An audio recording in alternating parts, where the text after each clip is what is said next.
What makes a script unforgettable? The twist you didn't see coming, the character you still think about years later, the scene that made you feel something so real it stayed with you. I'm Mystic, the screenwriter, producer, and host of The Mystic Scribe. And this is the 150 Script Challenge. Over the next 150 episodes, we'll be breaking down one script at a time. Classic films, cult favorites, modern gems, and a few bold surprises. I'll be diving deep into what makes them tick, from structure and pacing to theme, dialogue, and emotional core that I call the heart of the story. This isn't just about reading scripts, it's about understanding them. What works, what hurts, and what makes good scenes unforgettable. Whether you're a fellow writer, a film lover, or someone obsessed with storytelling, you're invited to come with me on this journey. Let's crack open these stories and study what makes them tick and sing together. This is the 150 Script Challenge. Welcome to the journey, and let's get started. Hey everyone, and welcome back to the 150 Script Challenge. Before we dive in, don't forget to subscribe, like, and drop a comment with your thoughts on today's script. And a special thank you to Kay Valeries for the incredible track you're hearing in the background, Free. Free was released under her 2025 OK launch. You can find her everywhere, and I'll be sure to add the link at the bottom of the description. If you've seen BladeRunner and you're diving into the script with me, you're going to notice some real differences between what's on the page and what ended up on the screen. That's this filmmaking process. Scripts evolve, directors make changes, dialogue shifts, and that's part of the journey. And BladeRunner is a perfect example of how this all plays out. And yes, there will be spoilers. So spoiler alert. We're talking plot, character arcs, and endings.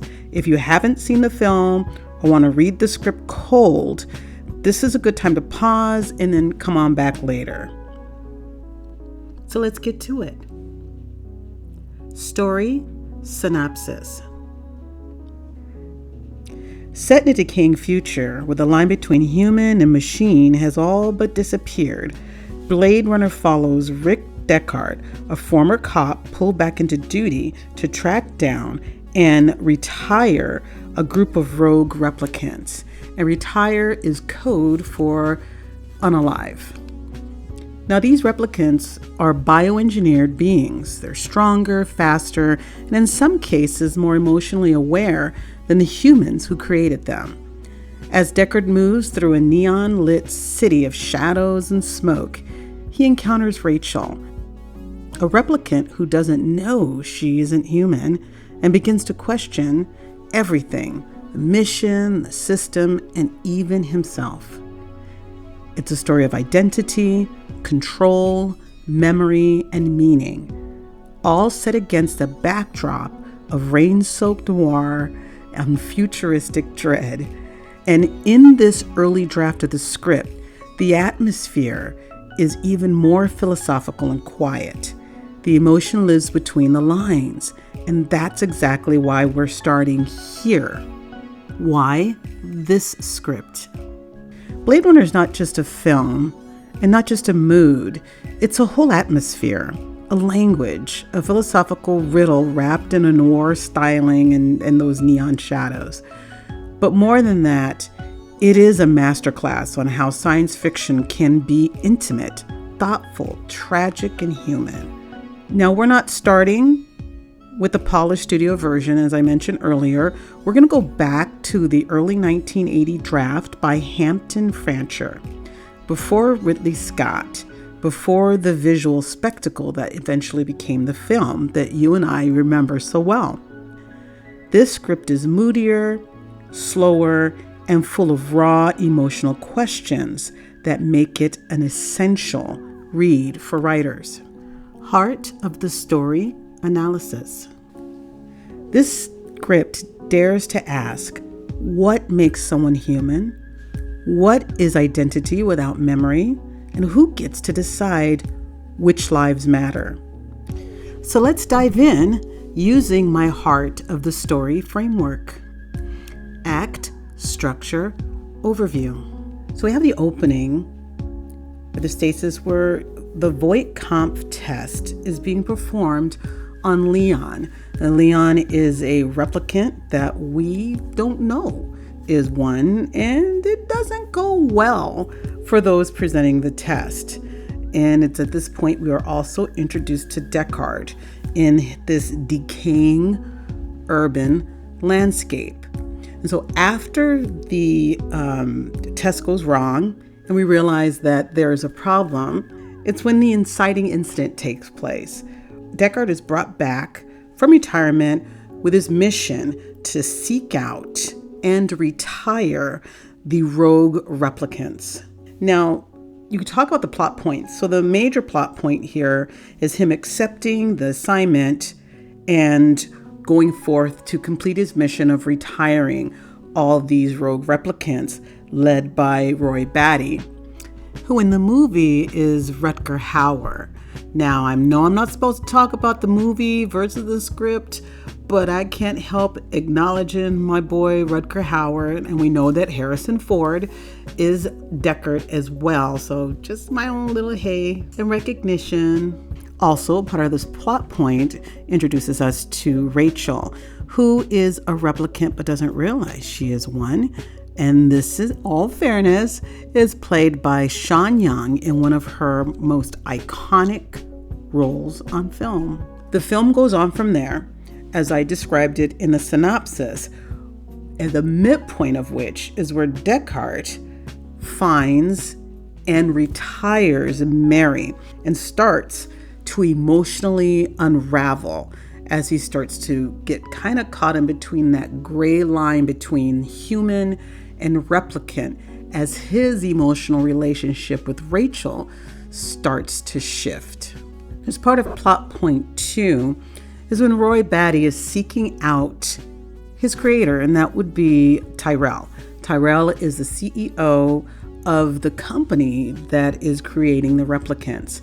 And so for plot point 2, you find Roy Batty seeking out Roy Tyrell for answers. And that doesn't end well for Tyrell because Roy actually unalives him, leaving Deckard alone and vulnerable in this process of coming to the end of his journey on his mission. Now, what is the climax? Well, in the film, it's a little different because in this original script, the climax comes when Roy saves Deckard's life instead of killing him. That is in the script. When they're in their big battle, which is one of my favorite scenes from this story, fighting in the apartment complex, going from floor to floor. At the end, Deckard is dangling for his life, and Roy saves him, falling to his eventual doom at the end. And the resolution is him leaving, him being Deckard, leaving with Rachel, choosing love and kind of getting on with his life. But here's the difference in the script. I'll talk about the two differences in the script. One I just told you is that at the end of this film, Roy sacrifices himself to save Deckard in the script. Also in the script, when we go off into joy and happiness and they drive off into the sunset, Rachel and Deckard have a conversation about her being a replicant. And she takes her destiny into her own hands. And in the script, Deckard leaves Rachel in the forest and he drives off hearing a gunfire. So Rachel retires herself in the script. It's one of those concepts that if they had ended the film that way, would it have been different for us as viewers versus what we saw? Now, me personally, I kind of like the darker tones. I kind of like movies that kind of tap into the more darker elements. And I think I would have enjoyed that ending a little more than the ending that we saw. But, it is what it is, and we got what we got. But it was a very interesting resolution because it gives you cause to stop and think about what the writer was trying to say. Because at the end of the day, the replicants have an expiration date in this story. In the film, Rachel evolved past her expiration date, and I believe that the full arc of that narrative, that she goes on and she has a child. In this original script, she's a replicant, and replicants have an expiration date. And in her desire to control that, instead of being at the whim of the design, she chose to design her own retirement. And that was kind of a powerful statement to me. So when I read the script, I actually liked that ending. So that's just my opinion. You got to tell me what you think when you've had a chance to read the script. Let's dive into some of the other story elements. There's the protagonist arc, and that's Deckard. So he has desire, wanting to finish his job and stay detached from the replicants. Kind of a non-emotional, cold vision that's what he wants to maintain. His obstacles, well, emotional numbness, yes. Fear, yes. And his own identity crisis, yes. Those are kind of obstacles for him. But Rachel being the obstacle, causing him to face his emotional tie, which brought his emotional evolution from that numbness that we knew him for to that connection, and almost like an awakening, a moral awakening as he connected with Rachel. There's a scene that's both in the film and the script where the powers that be almost begin to question him. And one of his friends saying, hey, have you done the deed with this replicant? Because things do change. And you get asked that question as you're going through the story, because we don't have that reality today. We already have this interesting scenario where people are engaged with chat bots and AIs, and people are starting to have feelings for them. So if you're able to add emotion to that, and you're able to add physical contact to that, would that change how we engage and how we evolve our own emotions? It's really very deep and very powerful, and I loved it for that. So then we have the antagonist, and the antagonist in this story is twofold. We have Roy Batty, which is clear. He's the leader of the renegade, the rogue replicant. I said that antagonist arc was twofold because it also includes the system. So you've got Roy Batty, who is the bad guy, but you also have the system, both of these elements being the thing that Deckard has to wrestle with as he goes through his own arc. The conflict with the antagonist forces here is Roy forcing Deckard to feel and confront his own belief system. And then you have Roy as a mirror, Roy's pain and passion to live, which is what it comes down to. The replicants have an expiration date. Roy wants to expand that expiration date. And when he finds he can't, his anger is unleashed, and he becomes an even grander antagonist, an even greater bad guy than we thought he was in the first place. And the mirror of that is Deckard and his absolute about what the replicants represent, and then him retiring them until he starts to catch feelings for one, which is Rachel. And we talk about the hero's journey, and I love the hero's journey. And there's a formula to the hero's journey, of course. So we have the call to adventure, which is Deckard being retired, but being pulled back in. The next step in the adventure is the refusal of the call. For Deckard, he doesn't want to do it. He's pulled back in, but he doesn't want to do it. Meeting of the mentor. There's different opinions. For me, the mentor in this scenario is Rachel, because through his engagement with her, his humanity is revealed. And it's that revelation of his humanity that causes all the actions in the arc, that shifts where we're going and changes the outcome of the story. He has his trials, and this is the emotional collapse and the moral challenges. Again, his emotions are opened up, and he's no longer just a cold, calculating bounty hunter out to seek to retire these replicants. He's now pausing to question himself, which makes the story very interesting. Revelation in this story is Roy's act of compassion.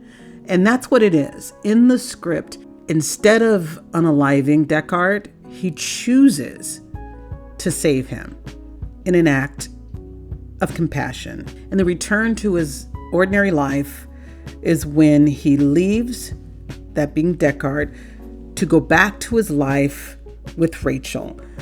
The difference in our analysis with the script is he doesn't end with her. He starts by himself and he ends by himself.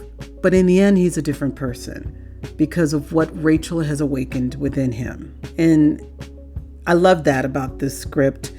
Its primary themes, humanity versus artificiality, empathy, memory and identity, and moral ambiguity. Really great script. Your key emotional beats, you have your emotional core, which is longing to be seen, to matter. And for me, if you haven't watched Blade Runner, you should watch it because it's really relevant around the stuff that's going on today. When you talk about its core being longing to be seen and to matter, oh my God, that is so real today.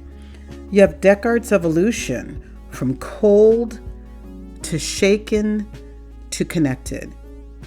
And then you have Roy's final act, choosing life over vengeance, and not his own life, because he chose vengeance. That was his arc. That was his path. And in the end, he chose life, and he gave that life to Deckard. You have symbolism and motifs.